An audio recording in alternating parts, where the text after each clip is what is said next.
everyone, welcome back to A Life of KG. Today I have Megan on the show, and Megan is part of my high level mastermind, and I really wanted to get her on because I thought she'd resonate with a lot of you. So she has quite a lot of money blocks due to her upbringing and then what happened in her life, which she goes into. So she's actually gone from being bankrupt to now having over a six-figure business. So I really wanted you guys to hear it for some inspiration and some motivation. So without further ado, here she is. You guys that know me know that I love my supplements. It is a must as part of my lifestyle. And I personally use Sky Premium Life. They have a huge range to choose from. So no matter what you're kind of looking for, I'm pretty sure they're going to have. But I personally use the collagen and the hair supplements. And the difference in my skin and hair is absolutely incredible. They are super reasonable, so go and check them out. And if it was something that you also wanted to reach out, you can do that within your businesses. So we've recently brought them within the salon too, so our clients can then buy from us. But you can still just use it yourself, or you can use it in your business. So go and check them out. And there is also a 15% discount code below in the show notes. Megan, welcome to the Life of KG. How are you? Yeah, I'm good, thanks. Are you? Yeah, I'm good, thanks. Thanks for being here. For having us. Okay, so let's do a little intro. Tell us who you are, what you do. Okay, so I'm Megan Patrick. I'm a super busy mom of two, and I'm also the owner and founder of the award-winning BrowWow specialist brow and beauty bar. We are coming up to our 10th year next year, which just sounds insane saying that. And obviously we specialise in everything eyebrow, from our signature wow brow treatment to brow lamination, microblading, powder brows. And we also offer other treatments like lashes, waxing, skin peels, and most recently, laser treatments. Amazing. Like 10 years in business. So you feel my pain. It's stressful, right? I don't know how I've got here, but... No, but you're still standing strong, so it's amazing. Okay, let's take it right back so listeners get to know like who you are. Let's talk about childhood. What was it like growing up for you? So I grew up in South Shields, in a little place called Leggett. I lived in a little flat, just me and my mum, little upstairs flat, and yeah, my mum was a single parent, so she wasn't able to work. She actually was a hairdresser, and then she got diagnosed with rheumatoid arthritis in her 30s, and like had to give it up. So yeah, my mum didn't work, and obviously quite a low income family. When I was 11, we actually moved in with my nana because she had Alzheimer's, and she needed like 24/7 care. So we moved in with her. We ended up, me and my mum used to sleep in bunk beds in the spare bedroom because she only had like quite a small house. But I just remember being like really happy to be living in a house, because I remember like going to like friends' houses after school and things, and everyone had houses, and I just remember really wanting to live in a house. And my mum, bless her, she tried like for years to get us a house, and I think because there was just the two of us, like she struggled, like she couldn't get one. But yeah, although it was difficult, it wasn't like an ideal situation. Like I just remember being like really happy to finally be living in a house. I love that. Yeah. I mean, obviously that's like it I don't know, like it's like sad and then it's like happy at the same time. I had like a nice childhood. It's just I just always remember like really wanting to live in a house, and then I'm like, oh, like that is really sad, isn't it? Is there anything then from that's like, as you've grown up, obviously you've got children, you've got a family, anything from that's come from there? 100%. Like I think like that is my drive. Like I feel like I wanted to provide that for my children. Do you know what I mean? Like I didn't want them to be in that situation. So that is definitely like always in the back of my head, I think, even though it might even be subconsciously, because it's not until you really think about it that and go back that you realize where things have come from. But yeah, that is definitely a driving force, 100%. Mm. Is there anyone in your family that was kind of like entrepreneur or had their own business where you got your business mind from? All I have no idea. I think it was more so like later on when I went to dance college that it was it made us think like I feel like people who have like better things in life and more opportunities are people who have businesses or have really good jobs. Um yeah, but I think before then it hadn't really I had never really thought about it. Mm. Well, amazing credit to your mum because look how you've turned out, and being a single mum is so hard. So she's done an incredible job. Definitely. I also when I was 15 I got diagnosed with a brain condition. Um so it's called idiopathic intracranial hypertension, and it basically means that either my brain doesn't drain the fluid quick enough or it makes too much, so like the fluid around my brain builds up. And to be fair, like a few medication changes I have like managed to live a pretty normal life, but that was quite a difficult time as well, being 15 and I was losing sight in one eye. So yeah, like my mum did juggle like a lot, like definitely a lot. Mm. That must have been scary. So is that an ongoing thing now? Like, do you have to stay on medication? How do you manage that? Pretty well managed now, to be fair. I feel like since having the kids, like I don't know if hormones make a difference, but it seems to be like more stable now. Where I was a little bit more up and down before. So yeah, luckily, like I say, a lot of people don't even know about it because I do manage to pretty much live like a normal life. So yeah, it's not something that that many people know. No, no. Wow. So you've obviously got the salon now. Was having a salon something that you always wanted to do as a child, or was it something completely different? Because obviously you mentioned dancing. Yeah, so even though like my mum had a hairdressing background, it's something that I like never ever thought that I would go into. Like it hadn't even crossed my mind, to be honest. All I ever wanted to do from growing up was dance. Even though like I say we didn't have a lot of money, my mum always made sure that I went to my dance lessons. Like I danced from being 4, and it was all I wanted to do really. When I left school, I went to a local college and did musical theatre. Mm-hmm. And from there, obviously it's such a competitive industry, like you have to have a good amount of training. So I applied for like theatre schools, dance colleges, and I was lucky enough to get a place. But I wasn't in the top percent who get a dance and drama award. So basically you have to self-fund because it's not like a normal like degree university where you can get like a student finance or whatever. Like I kind of came crashing down to earth when I realised how much the fees were to go, and obviously like I didn't have the money to go. But being the determined person that I am, I was like, no, like I'm not giving up on this dream. Like I'm gonna go anyway because I don't know what else I'm gonna do. So I'm just gonna make it work. Like I tried my best to get funding, pretty much exhausted all of them options, and at the finish at like 18, 19, I ended up getting a bank loan, just like a normal bank loan.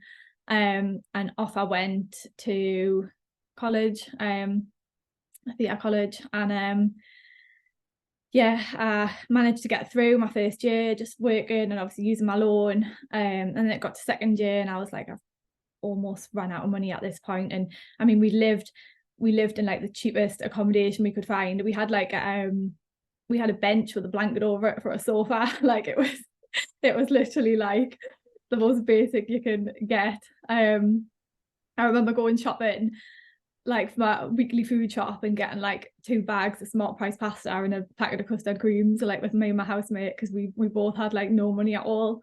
And yeah, it was a struggle, but I got to my second year and the college gave us a 25% scholarship. So I was like, okay, now I've only got to find like 7.5 grand.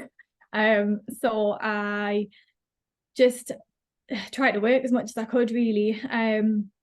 I was doing like 40-hour weeks at college and then just working like evenings, weekends, and they agreed to let me pay like monthly. So I was doing like a monthly payment, like fees and rent, like just getting by. I was there and I was doing okay. And I think, to be fair, at that point look around and think like the other people I was with, like the parents did have good jobs or they had businesses, like I say. And I think it was then that I thought like maybe one day I'll have a business, because that seems to be the way that people make money or like have good jobs, like obviously coming from a low income background, and then sort of surrounded by like different types of people.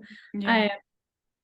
But yeah, I managed to get a few months into second year, and then my brain condition relapsed again. So I was like losing vision in my eye, and I was still like, I'm not giving up on this. Like I was going to college, like dancing still, couldn't see half the time, but I was yeah, keep going. And I was thinking if I can just get through to like Christmas, I don't want to get upset, I tried not to cry, but I was just like, if I can just get through to Christmas and then I can get home and get it sorted out. And then it got to like 3 weeks before Christmas, or maybe 4, and it actually came down with tonsillitis, probably because I was eating so crap.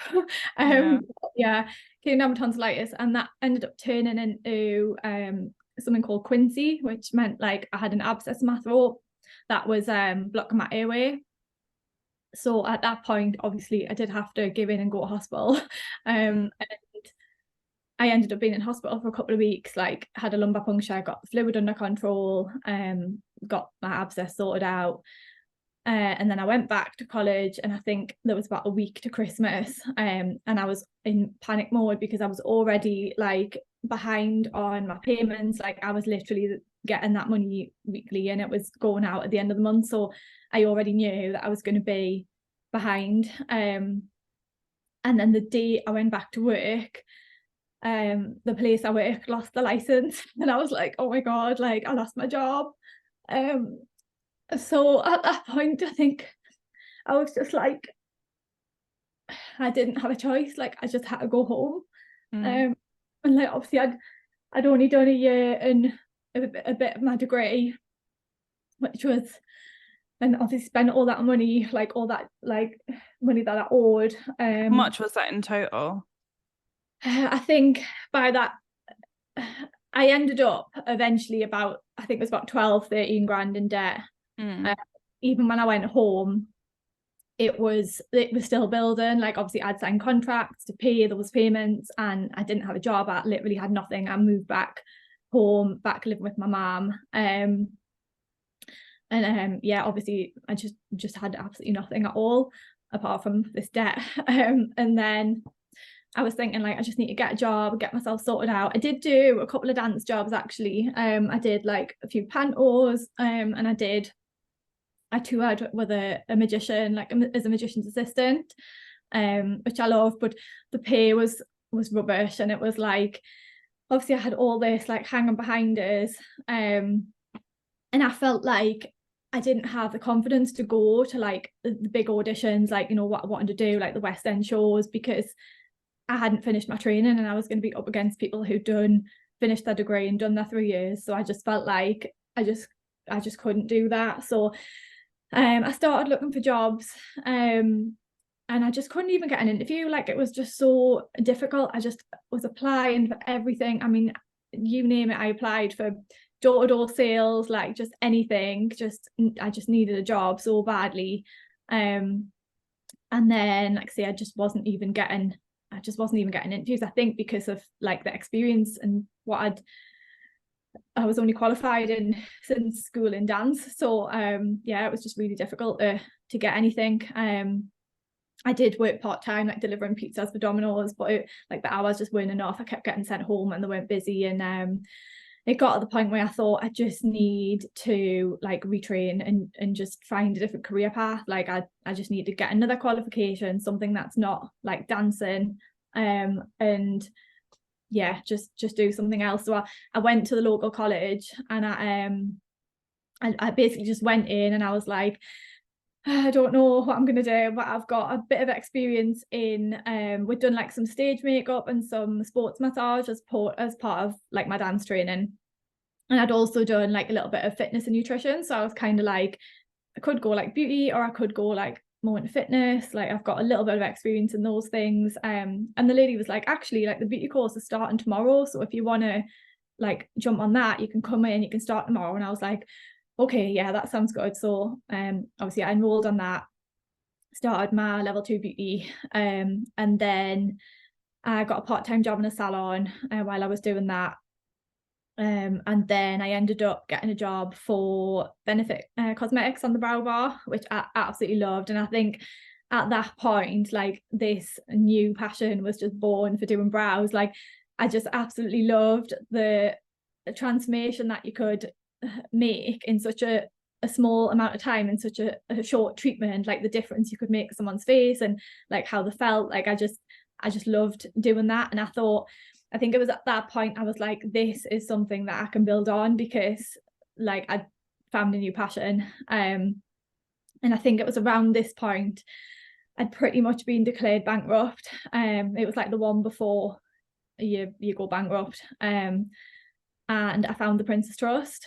And I did the enterprise course. I'd finished my beauty course by then, and I did enterprise course with the Princess Trust, and I had like a mentor to help us do a business plan. Went back and forward for a long time, getting that sorted out, doing some test trading. Obviously I had no clue what I was doing, because I'd never like known anyone in business or done anything like that before. So I went to panel, and I managed to get a grant for £750 to buy like equipment and like get started up, which was that actually at the time was the highest amount that you could get awarded. So I was so grateful for that. So off I went with my check to cash my check and buy my products, and I couldn't get a bank account because no banks literally wanted to know. Like I was walking around with this check, and I was like, all I want to do is cash the check into a bank account so I can like start this business. And yeah, just remember like going around town centres, just trying all the different banks and like give them my details, and then they'd be like, no, sorry, like we can't do it. I think in the end I ended up having to just get the cash, or I don't know if my mum ended up having to get it for us, but yeah, I couldn't even get a bank account at that point. It was really, really bad. But I started in my mum's kitchen doing my treatments, and that was the start of BrowWow Wow. in 2014. Wow. I appreciate you being so open with that, because lots of people would hide it away. They maybe be ashamed, like all of that stuff. And you just literally opening up and telling us that is like incredible. Especially when I know the journey that you've gone on to from there, which we'll talk about. So the determination, I think, just shows it, right? If you've got the determination to keep going, you somehow make it work. Sometimes I think I'm like too determined for my own good. It's so good. So okay, you set up in your mum's kitchen, but you've gone on now to having the salon. So how did that growth happen there? So obviously I started in my mum's kitchen. I got like a beauty bed and things, and then after a while I went mobile, and I was going like to people's houses. I didn't know obviously anything really about business or what I was doing. I was probably like massively undercharging, because I wasn't really I wasn't making any money. Like I think my turnover in my first year was about £2,000. Like it was really slow. And I was going around, and I had built a few clients up. I had like some regulars, but it was the time it was taken to get houses and then do the treatment, like for what I was charging, it was in covering fuel and products and things. Like I say, I probably wasn't really even making any money. And then I remember one day my wax pot spilt everywhere, and I was just like, oh my god, what am I doing? Like why am I doing this? Maybe I should just get a job. Like maybe this is not for me. And yeah, I think I was having a look on Indeed one night when I was just like having a little breakdown and thinking I can't do it anymore. And I actually found a room rental advertised on Indeed, and it was for a salon, like a tanning salon in Lowfell, which I'd never heard of. It was only about 20 minutes from where I lived, but I'd never been to this place before. And I was like, I'll go and have a look and we'll see. So I went and have a look. It was really nice, like a really nice area. And then I thought, I've got no clients here. Like my mobile clients are all in South Shields. Like, are people really going to drive like 20 minutes, half an hour? When they used to me coming to the house. And then I thought, I've managed to build that little client base that I've got. Like, all I've got to do is duplicate that here, and then I can make it work. That's like a second like income almost. So I continued doing my mobile clients, and then I did like 3 days in the salon, renting a space. And actually the second week that I was there, I found out that I was pregnant with my little boy. And I was like, oh my God, like this is like, I can't believe this has happened. Like, but at that point, I think I knew that I had to make it work. Like it wasn't just for me anymore. Do you know what I mean? It was like I had to do it. So I just had to be determined. And I think my first like couple of weeks I had like 1 or maybe 2 clients. I found my diary actually in the drawer a few weeks ago, in like one at the back of the kitchen drawer, and I was looking through and I was like, oh my God, like 1 client, like I was going in to the salon, like driving 20 minutes for 1 client, paying my rent, probably still not making any money. And I ended up having to go back to work when my little boy was like 7 weeks, because I just had to. I didn't have a choice. It was my only income. And I remember my mum used to sit in the cafe next door, and because I was breastfeeding, so I used to be like doing a client, like going through the cafe and feeding and coming back in. But I just had to make it work. And then from there, I stopped doing mobile because I was just sick of like looking everything around, and obviously the time and it takes. I could do double the clients. I was starting to get busier at this point. And I ended up renting another space in another salon in South Shields. So then I kind of had the two separate locations. Then I built up and I took on my first staff member, mainly to help out in the Lowfell salon, because that was building up like a lot more. And then I ended up renting a space in a nail salon in Hebburn. And then we used to take turns and kind of go between those 2 places. And yeah, I just kept doing what I was doing, like taking on more staff. And it got to the point where like Lowfell had grown quite a bit, and we actually had I took on another room in the salon because there was 4 of us by this point, and I was still renting my space, but I think I was just scared to like commit to spend more money. Do you know what I mean? I was like, it's a big thing, and obviously I'd never done anything like that before. So there was 4 of us working between 2 rooms in the salon, and it was just getting crazy. Like we were stepping on each other, and I just felt a bit bad on who I was renting off, because I felt like I was almost taking over their salon. So then I was like, right, it's time now. Like this is the busiest location. Like I need to open a salon here. So yeah, this is where I'm sat now. This is first like proper salon in Lowfell, and since we opened here, we've just grown even more, took on another staff member. We still do pop-ups, but like not as much now. I do, obviously, I've got plans to expand on that at some point, among the stuff, the day-to-day running a salon. You're super busy now, and I think it's so good how you gradually grew. I mean, I was crazy. I opened up a salon with not 1 client, like no one knew who I was, and it was slow. Just obviously like your first year as well, like you said, but it was very clever, you building up in someone else's salon, gradually getting busy, and then being like, okay, we're busting now, we need to go and move to an actual location, your own location.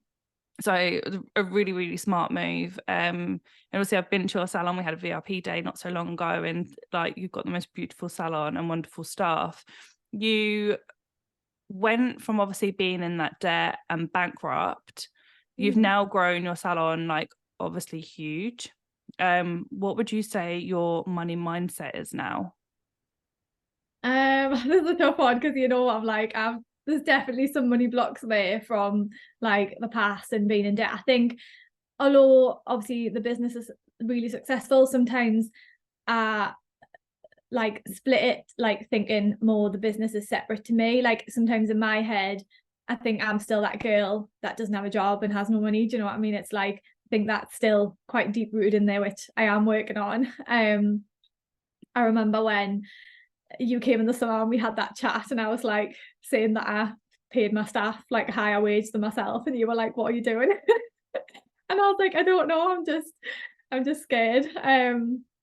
But I am getting better. I paid my dividends to myself the last couple of months, and like sometimes I just have to like say to myself, like, Megan, like, you know, you've got a six-figure business now, like you're not that person anymore. Like if you want a pair of trainers, like buy a pair of trainers, do you know what I mean? But I think there's definitely like some blocks there 100%, and I am cautious, but in a way it's been better because it's meant that everything that the business has made, I've just reinvested back into the business, which has obviously helped us grow.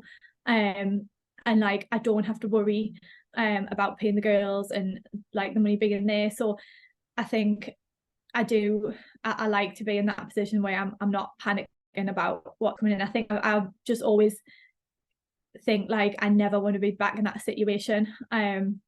So I'm definitely overcautious, but I am definitely working on it. It's something that I am getting better. I'm getting better now. It's great because I guess you could have went one or two ways. You could have been like, oh my God, I'm now taking over 100 grand. Let's splash it all and then go back to actually, because we can be making lots of money, but if we spend it all, we can actually go back bankrupt quite easily. Or stash the cash.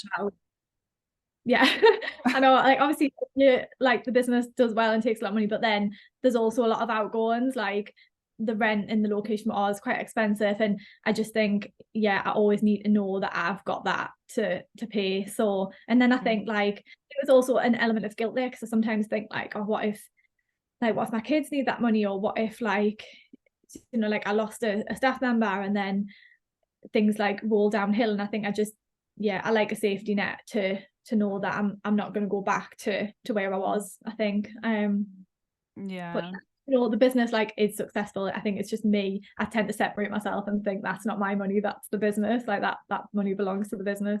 Yeah, and yeah, it does, right? Limited company, it does. It is that, but I think it's about having that happy medium of I have buffers. Work to get that successful. I have buffers in the bank, but I also can spend on what I've built and not being guilty for that, which comes with time, right? It does. And like I say, it's definitely I've paid my dividends the last couple of months, and I am getting better. Yeah, that's so good. So you're currently in my mastermind, which is like the top way to physically work with me. How would you say that having a business coach / mentor is important, and how has it changed business for you? Because obviously you had that with the Prince's Trust right at the beginning, but obviously this is on a next bigger scale. Yeah, definitely. I think as well, it's really important to have a mentor that's in the industry, because, you know, you can get business mentors that are just general mentors. And I feel like the running of a salon and like how things work, it can be a lot different to other businesses. Like I think like staffing's quite a big issue in most salons. And I think having someone that understands that industry is really important, like not just having like a business coach or mentor, but someone who is actually in the industry and has done it themselves. As well as having, I mean, there's been so many times when I've like had questions and thought like, is that right to do?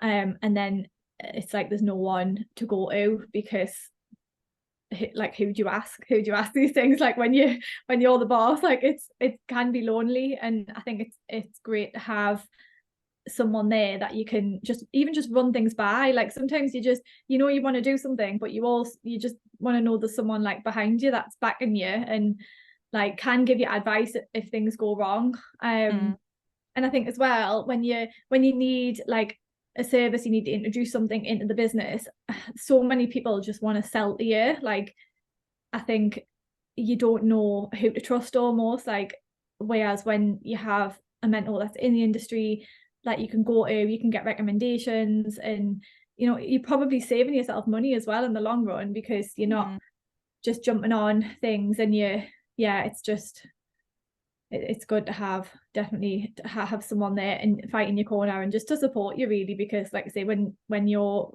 the boss, you haven't got anyone else. Yeah, it is super lonely. And I guess also I've know for me and having a coach, it's that accountability as well. Like I say I want to do these things, but then if I didn't have anyone like in that corner, I'd be like, oh, I really want to do that, but it's not really getting done. And let's just leave it. Whereas once you've told a mentor what you're going to do, it's kind of like, okay, have we done that yet? And what's the next steps after that? So it definitely helps with accountability. Easily get caught up in like the busy day-to-day of like running the salon. So yeah, that 100% helps, having those like set days where you go over things and say like, have you done this yet? Like, and I think the people that you meet as well, like obviously we've got a lovely group, haven't we? And I love it. the girls, like when you see what people are coming up against and you think that was me 2 months ago, or like someone else got an issue and you see that advice they're getting and you think like, if that happens to me, then I'm going to feel better about it because I'm going to know that that's what they had to do to get through that. So yeah, it is really helpful. I'm glad that I just wish I found you sooner, Kate. Probably would have been flying a lot more now, but you're doing amazingly, absolutely amazingly. So those that are listening and want to grow their business, what tips would you have for them? So I definitely say having belief, like you definitely have to believe that you can do it, because yeah, it's only going to work if you believe in it. And if you can't believe that you can do it, then make it smaller, make your goal smaller, and then when you get there, your belief will go up, and then you can move on from there. I feel like I'm really fluffy with my mindset, but when I'm on it, it does 100% work. And I love the motto, whatever the mind can conceive and bring itself to believe, it can achieve. So yeah, that's definitely having the belief. I think you've got to want to help people, because if you are just trying to build a business to make money, when the days when you're not making money, there has to be something else there. Like I absolutely love what I do. Like I have so much passion. Like when I hand the client the mirror, like I get some clients in who, have had like chemotherapy, they don't have brows, and when you can give them like brows and you can literally change someone's life, like that feeling is the best. Like sometimes that is better than the money that goes in the till. Obviously everyone needs to earn a wage, but I think you have to be passionate about what you do. You have to find a pain point and really be able to help someone with that, because when you start out and you're not making money, but you're making a change, you're making a difference, like that is going to get you through.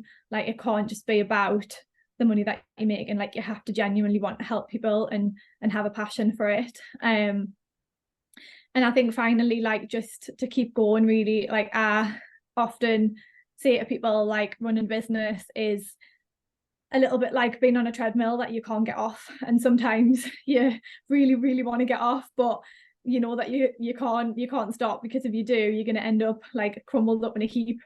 So yeah, just keep moving forward. Yourself, obviously running a business is really hard work, and I think I didn't have a clue how hard it would be. And I think when you're a mom as well, then it becomes like double hard. Sometimes you feel like the treadmill's going up on an incline and you're like, I can't do this.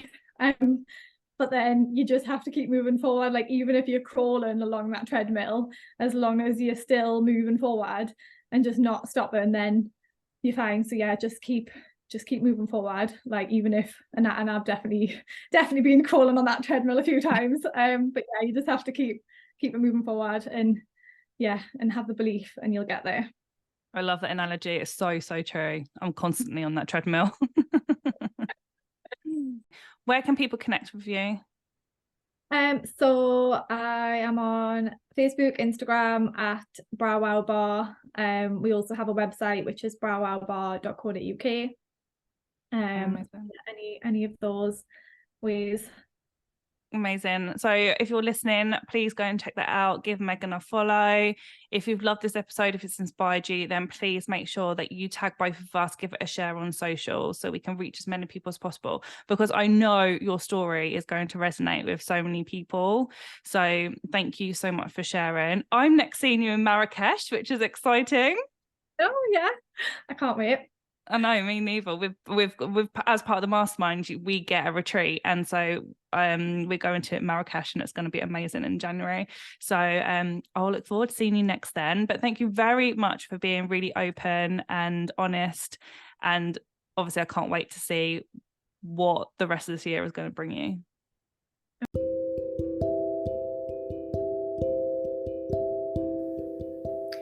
Are you a trainer with a salon or an academy and would love to grow with government funding, but just need some help and support? Or maybe you're somebody that would like to start your own academy or even just train. Get in touch today with TMB to help you on this journey. See our link in the show notes.